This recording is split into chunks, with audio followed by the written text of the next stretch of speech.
और बात करेंगे हमारी अगली राशि जो कि है तुला राशि। कैसा जाएगा तुला राशि के सभी जातकों के लिए 1 से 15 अगस्त का ये टाइम पीरियड। तुला राशि के जातकों, अगर आपके करियर की बात की जाए तो इस महीने आप वर्क प्लेस में शाइन करते हुए नजर आ रहे हैं। लीडरशिप रोल्स में हो या फिर नए प्रोजेक्ट्स मिला हो, यहाँ पर आप अपनी जिम्मेदारियां बहुत ज़्यादा बखूबी से निभा रहे हैं। आपकी बातचीत की कला और संतुलन की जो सोच है वो आपके बॉस को और क्लाइंट को दोनों को ही पसंद भी आ रही है और आप दोनों की नज़र में एक ऊंची पोजीशन पाते हुए भी दिखाई दे रहे हैं।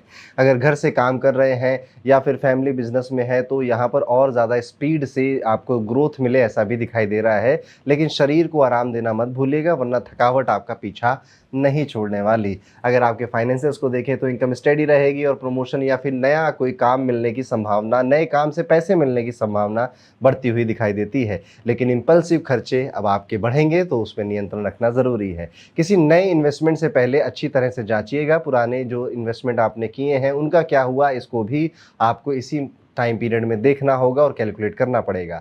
लव और रिलेशनशिप की अगर बात करें तो रिश्तों में समझदारी और पेशेंस बहुत ज़रूरी है। कपल्स के बीच में थोड़े बहुत मूड स्विंग्स होने की वजह से लड़ाई झगड़े नज़र आते हैं। खुलकर बात करना, एक दूसरे को समझने की कोशिश करना ही इस प्रॉब्लम को सॉल्व कर देगा। जो लोग किसी नए रिश्ते की शुरुआत करने की चाहत रखते हैं उनके लिए समय काफ़ी अनुकूल है। बस बहुत ज़्यादा हड़बड़ी में, जल्दबाजी में किसी के लिए कुछ मत कहिए। आराम से, पेशेंस के साथ, क्लैरिटी के साथ अपनी बात रखिए, चाहे परिवार वालों के सामने रखनी हो या अपने पार्टनर के सामने रखनी हो, आपका काम बनेगा। एजुकेशन की अगर बात करें तो विद्यार्थियों के लिए समय बहुत अच्छा है। कम्युनिकेशन और लैंग्वेज रिलेटेड सब्जेक्ट्स में जबरदस्त इंप्रूवमेंट दिखाई दे रहा है। और अगर स्पीच, इंटरव्यू या फिर किसी क्रिएटिव असाइनमेंट आपको कोई मिलता है तो उसमें भी परिणाम बहुत अच्छे ही आएंगे।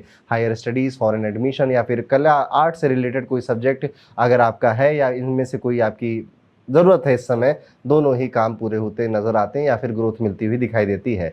हेल्थ पे थोड़ा सा ध्यान रखेंगे, खासतौर पे अपने डाइजेशन और अपनी स्लीप साइकिल पर। इनका अगर आप ध्यान देते हैं थोड़ा बहुत भी, तो कोई बहुत बड़ी बीमारी या कोई बहुत बड़ी प्रॉब्लम होने से खुद को ही आप बचा लेंगे। प्रॉपर रूटीन फॉलो करिए और जो घर की जड़ी बूटियाँ होती हैं उनका सेवन करते रहिए। सुबह उठकर अपने जुबान पर हल्दी रखना भी आपके लिए एक बेहतर उपाय की तरह काम करेगा आपकी सेहत के लिए। उपाय की बात हो ही रही है तो इस टाइम पीरियड में आप रॉयल ब्लू कलर का ज़्यादा से ज़्यादा यूज़ करिए। शुक्रवार को माँ दुर्गा के मंदिर जाकर सफ़ेद फूल और इत्र का दान करना भी आपके लिए बेहतर उपाय है। और मंत्र है ओम शुक्राय नमः। इस मंत्र का 11 बार जाप करिए और फिर अपने घर से बाहर निकलिए या फिर अपना दिन शुरू करिए। तो ये था कैसा जाएगा तुला राशि के सभी जातकों के लिए आने वाला 1 से 15 अगस्त का समय। अब हम वीडियो में आगे बढ़ेंगे और